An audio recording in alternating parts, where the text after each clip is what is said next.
বাংলাদেশের এক শিল্পী যিনি গ্রামের কৃষককে তুলির আঁচড়ে বানিয়ে দিয়েছেন পৃথিবীর সবচাইতে শক্তিশালী মানুষ।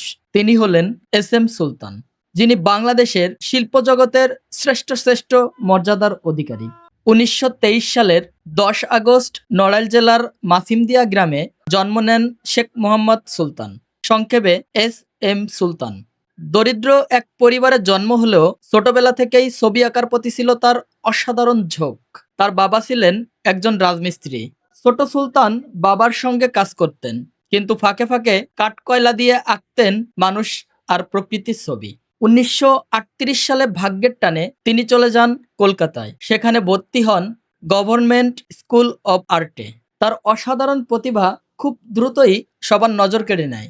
পরে তিনি ইউরোপ ও আমেরিকা সহ বিশ্বের বিভিন্ন দেশে নিজের চিত্রকর্ম প্রদর্শন করেন। আমার পেছনে থাকা এই পোশাকগুলা শিল্পীর নিজের পরিহিত পোশাক, যেগুলো দেখে মনে হচ্ছে রাজকীয় একটা ভাব আছে পোশাকের মধ্যে। কিন্তু আন্তর্জাতিক খ্যাতি পাওয়ার পরও তিনি শহরের জীবন বেছে নেননি।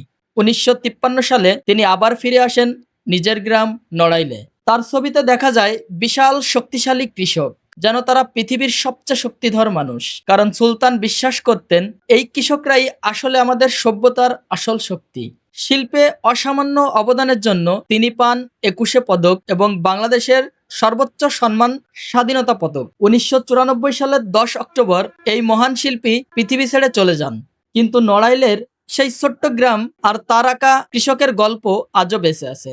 বাংলার মাটি, মানুষ আর কৃষকের শক্তিকে বিশ্বের সামনে তুলে ধরা সেই শিল্পীর নাম এস এম সুলতান।